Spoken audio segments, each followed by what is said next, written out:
애플 시총 1위 탈환.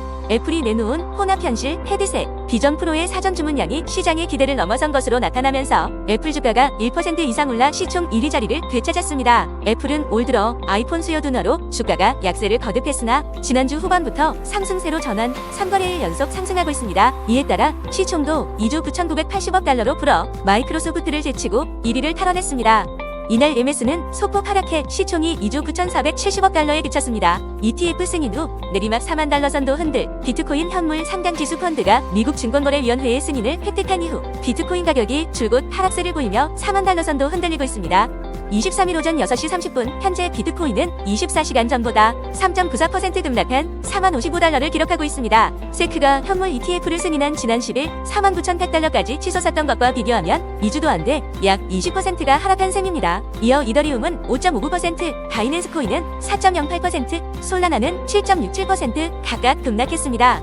페어리드의 전략가 짐 스톡터는 비트코인 조정이 길지는 않을 것이라며 36,000달러가 주요 지지선이라고 말했습니다. 중국 본토 개발업자들 홍콩에서 자취 감처. 한때 중국의 부동산 개발업자들이 홍콩에서 본격적으로 사업을 확장해왔지만 중국 본토가 전례 없는 경기 침체를 겪자 홍콩에서 철수하고 있습니다. 중국 본토 개발업자가 2018년부터 2020년까지 합작 투자를 포함해 정부 토지 외곽으로 확보한 주거 지역 점유율은 약 57%였는데 2021년부터 2023년까지 이 수치는 16%까지 떨어졌습니다. 이런 가운데 이번 달 주택 가격이 거의 9년 만에 가장 큰 폭으로 하락하면서 당국은 지방정부의 개발업체들의 자금 조달 요구를 더 잘 지원하도록 요청했습니다. 서울 전세거래 6년 만에 최저, 아파트 신고가 거래 2006년 이후 최저, 서울의 월간 주택 전세 거래량이 2만 건에 턱걸이하며 6년 만에 가장 낮은 수준으로 떨어졌습니다.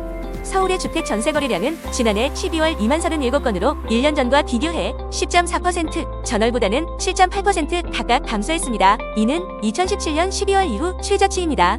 또한 지난해 전국 아파트 매매 거래 중 신고가 거래 비율이 주택거래 신고제가 도입된 지난 2006년 이래 최저치를 기록한 것으로 나타났습니다. 복비 500만원, 아까워 10억, 발자 아파트도 당근 중고거래, 당근마켓 등 중고 거래 플랫폼에서 공인중개사를 거치지 않은 부동산 직거래가 점점 활발해지면서 10억 원 이상의 알짜 아파트 매물도 나오고 있습니다. 23일 업계에 따르면 지역 기반 중고 거래 앱 당근마켓 내의 부동산 직거래 매물이 자치구별로 수백 건씩 올라와 있고 전월세를 비롯해 매매, 단기 등의 거래 유형을 선택할 수 있습니다. 여기에 10억 원이 넘는 알짜 아파트도 직거래 매물로 다수 올라와 있습니다. 최근 데이터에 따르면 호주의 기업 신뢰도는 광업과 소매업 부문에서 눈에 띄는 회복세를 보이며 개선 조짐을 보이고 있습니다. 이러한 긍정적인 추세와 함께 호주중앙은행은 금리를 4.35%로 인상하여 호주 통화정책에 또 다른 중요한 움직임을 보이고 있습니다. 현재 기업 신뢰지수가 다시 1수준까지 상승한 것은 호주 기업들의 심리가 여전히 약간 부정적이긴 하지만 상승 궤도에 올랐음을 시사합니다. 이러한 개선은 특히 광업과 소매업 부문에서 두드러지게 나타나고 있는데 이 두 부문은 호주 경제 안정에 중요한 역할을 해왔습니다. 비즈니스 신뢰도 상승과 더불어 비즈니스 상황은 플러스 7의 긍정적인 수준으로 보고되었습니다. 이는 이전 수치에 비해 소폭 하락했지만 호주 내 기업들의 경제 환경이 양호하다는 것을 나타냅니다. 그러나 생산 능력 활용도가 소폭 하락한 것으로 나타났는데 이는 기업이 가용 자원을 사용하는 정도가 감소했다는 신호일 수 있습니다. 이 지표는 종종 전반적인 경제 건전성을 나타내는 지표로 간주되며 향후 비즈니스 투자 및 고용 결정에 영향을 미칠 수 있습니다. RRA의 금리 인상 결정은 경제 성장과 인플레이션을 관리하기 위한 지속적인 노력의 일환입니다. 4.35%의 새로운 금리는 기업과 소비자의 대출 비용을 포함하여 경제에 다양한 영향을 미칠 것으로 예상됩니다. 일본은행은 화요일에 열리는 회의에서 매우 완화적인 통화정책 기조를 유지할 것으로 예상됩니다.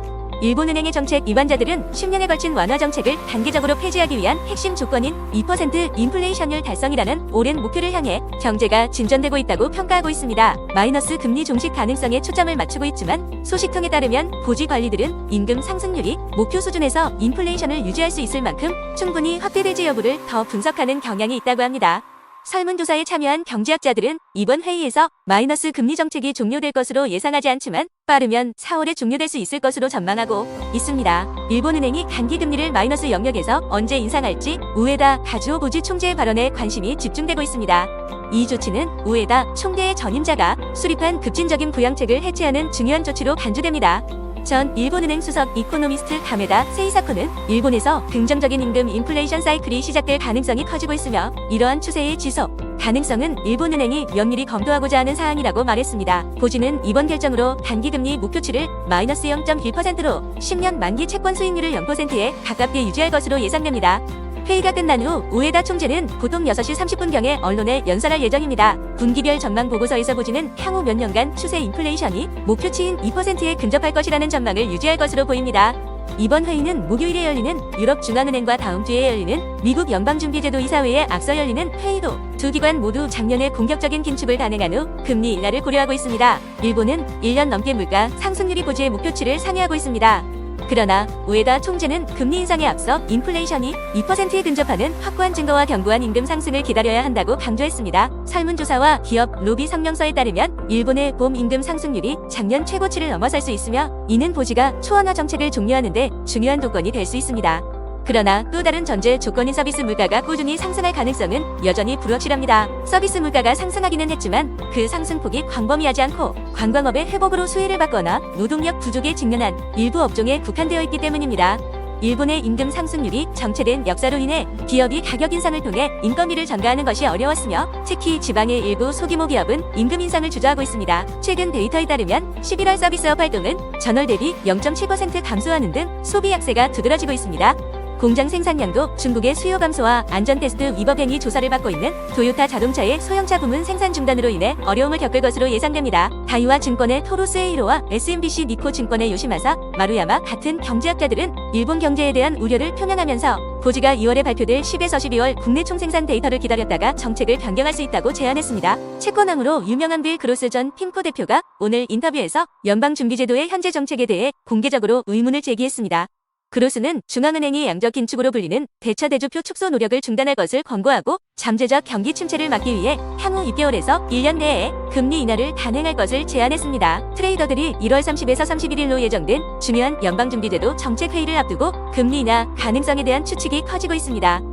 일부 시장 참여자들은 빠르면 3월에 금리 인하가 발표될 것으로 예상하고 있으며 이는 금융시장에 영향을 미칠 수 있는 기대감의 변화를 시사합니다. 그로스 총재는 연준의 현재 행보가 불필요한 경제적 어려움을 초래할 수 있음을 암시하면서 경제의 궤적에 대한 우려를 표명했습니다.